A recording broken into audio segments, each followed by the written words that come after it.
So we go to Jamaica Avenue, and I got everything, like my nameplate, my jewelry, my baby fat jacket, my phone case to my Nextel. Like that was also a thing too. Just even having like a fly phone case at the time, like you needed that. Introductions are necessary for those people who have been living under a rock and don't know who you are.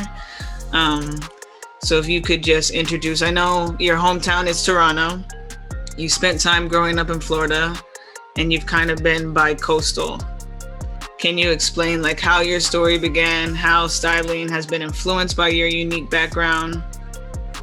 Who is Sasha? But yeah, so I moved to Florida when I was 10, and that right there was, I want to say, a huge cultural shock, because when I lived here in Canada, that was like the 90s. So that was like my Spice Girls, my Backstreet Boys, like, you know, my bell bottoms, my tie-dye shirts. And moving to Florida, that was like, I was 10, so it was 2000. And that was like, okay, Ja Rule, Nelly, Ludacris, Ashanti, Murder Inc., like, you know what I mean? Yeah. So it's just completely different. I started 6th grade there, and I remember I went to a public school. So in Canada, I went to Catholic school. So it's completely different, even just what I'm wearing, you know? So that was an adjustment. So I go to public school, and it's all about like your shoes, your baby hairs. At the time, like you had a name belt that went with your shoes. You had a JanSport, like, and I remember having like the JanSport backpack that had like a million zippers, and not just the main one. Were you the off the shoulder type? Did you have it pulled all the way up? Did you let it sag a bit? I'm not even gonna hold you in front, but my JanSport went like all the way down here. That's how you know you were a real one. It used to be so low. But when we would come to New York to visit my uncle, that's where it really started. Because, okay, my Uncle John came from Guyana with my grandma, right? My granny stayed in Toronto. My Uncle John lived here for 1 year and was just like, nah, Toronto ain't it. So he, after 1 year, moved to Queens, New York, and he still lives in the same house that he like originally moved to. Like that first house, he still lives there.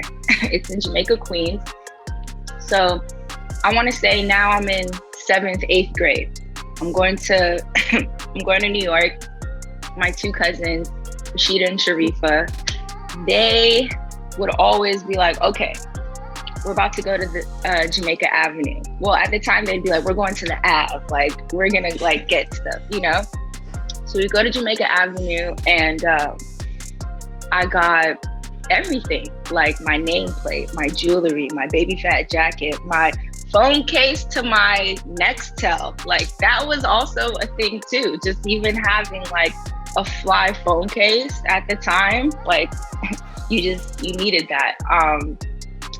But Jordans, Nikes, even albums. Like I remember getting like the Black album, like on the app, and just being like, yeah, like I'm going back home with this. I remember getting S dots on the app. Wow. Right? But yeah, I want to say just going to New York throughout those years as a teenager just really definitely, you know, my cousins for sure, because they would put me on. They'd be like, no, you need these. Like nobody in Florida has these, or no one at your school is about to have these. Like you need to get these. So they definitely helped me build my streetwear style, I'd say. You started in the fashion space through retail, even working at Unknown, Helmut Lang, interning at Milk, then leaping into styling Tommy Genesis, Georgia Smith, Travis Scott, Reebok, I'm not done, Nike, Ajit Jordan, and then recently Coach. Okay, so like legend, done, cemented, being where you are now. You've done all these amazing things, like you're a household name when it comes to like styling. Do you ever like have this like disbelief moment of like, oh shit, like how did I get here? No, sometimes I think like, I don't think like, how how did I get here? Sometimes I'm just like, yo, I can't believe it actually like it happened. Like, because it's like I always wanted to style, you know. That's always been, when I moved to New York, that was like the goal. Like, you are going to be a stylist, you know. I was always assisting, and to this day, like up until 2018, like I assist when I did the job with Travis. Like I was assisting on that job. And when I think about everything as a whole, I'm just like, yo, I'm thankful and very appreciative of like all the experiences that I had to get me to this point. I moved to New York in 2012. And when I was working at Unknown, like I would meet people at the store and I'd be like, yeah, you know, if they were from New York, I'd be like, yeah, I'm trying to move to New York. They were all like, you should do it, you should do it, you should do it. And I did it. Like I didn't move there with a plan. Well, I shouldn't say I didn't move there with a plan. I didn't move there with a planned job. I moved there just like, I'm gonna figure it out. And that's exactly what I did. I remember I got to New York on a Friday. My roommate at the time had been living in New York for like 7 months. So she was very familiar with like the train routes and stuff. On Monday, she was like, I'll take you to Soho. I'll show you how to take the train to Soho. And she did. And I got to Soho and I printed 30 resumes. Right on Spring, like that FedEx on Spring Street. Oh my gosh. It done seen some shit. For sure. I went in there, I printed my resumes. And I remember it was a woman who was helping me. And she was just like, mind you, I'm like getting ready to walk all these stores in like leather, you know, because I was just in my helmet laying. So she was just like asking me questions like, you know, you just moved here, blah, blah, blah. And I was like, yeah, you know, I'm gonna hand out my resumes and I feel like I'm definitely gonna get a job. And she's just like, that's the energy, you know, that's like the energy you gotta come to New York with. And I did. I didn't leave Soho until I had no more resumes in my hand. I walked into like every store that I could like see myself working at, and then also just brands that I was familiar with through my years of like retail and stuff. And then I walked into Helmut Lang. I was a little intimidated because like all the girls were like fully blacked out, bobs, red lip, like just very like edgy. And when I walked in, I remember the manager was just like, I had a Helmut Lang blazer on, and she was just like, oh, you know, you have on the Crux blazer or whatever. And I was just like, yeah, I love this blazer. I wear it all the time, blah, blah, blah. And she calls me back like, that was a Monday. She called me back for an interview on Wednesday. My first week in New York, hired. I was like, yo, Helmut Lang, like this is crazy. Like, I really moved here with my tax return to hold me over and no like job, but I got a job in a week. Like that's so fucking crazy. And it's like Helmut Lang in Soho in New York, like even that, like Mercer Street, 2012 movie. Yeah, it was crazy. So the Jordan 2s were your first pair and you had to save up to cop those. What was it about the 2s that attracted you to them? And then what was your experience like when you finally secured a pair? My love for the 2s, honestly, the white and metallic the metallic, that was my first pair. And for me, it was kind of like an Air Force One, but like with a little kick to it because it had that yellow part on the tongue.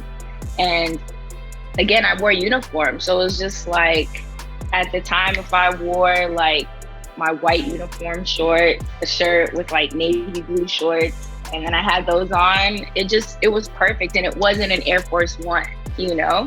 Yeah. And not that anything's wrong with Air Force Ones. Of course, those will always be like classics. But for me, at the age of 15, like, I can't even tell you like where I saw them. It was just like, it was the Jordan that was coming out.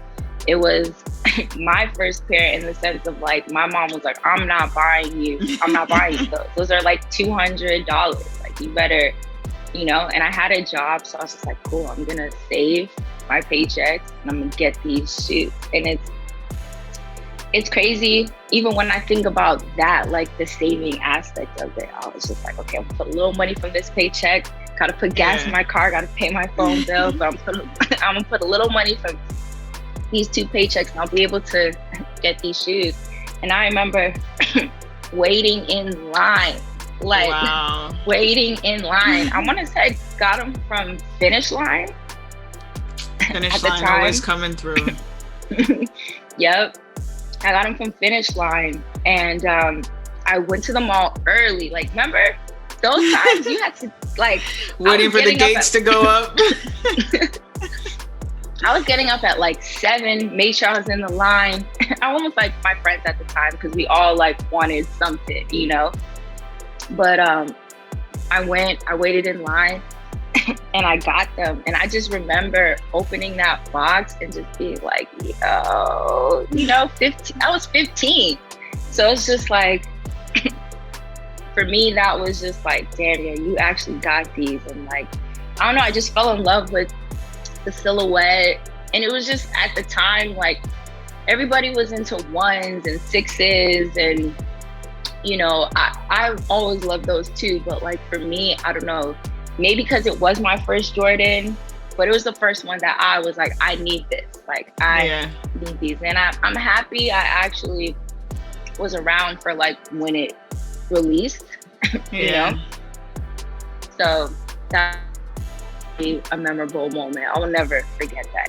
At SoleSavy, one of our biggest things is connecting to our community and keeping them inspired. What's something you can share with our listeners that are looking to follow in your footsteps of styling and being a creative? As cliche as it sounds, honestly, never give up on like what it is that you want to do. And like, just stay consistent and it will happen. Because I feel like throughout my whole journey, like I always was like, okay, fashion. And I just literally like stuck with that. And as many different things I tried, if it didn't work, I'd be like, okay, cool, that didn't work. Let's try this, you know? But it always stayed within fashion. And I never felt like, oh, I can't assist anybody or I can't intern. Like, you know, I just was like, what? Yeah, I'll be down to help you. Like, you know, cool. Like, you know, or interning, hell yeah, I'll intern. You know, I feel like just stay consistent and just stick with what you want to do. And once you know what you want to do, just like, don't even hit the brakes. Just like keep going and it will definitely happen. Words of a legend to be taken seriously. This was a great conversation. That's it. Thank you. Close it out here. No, thank you.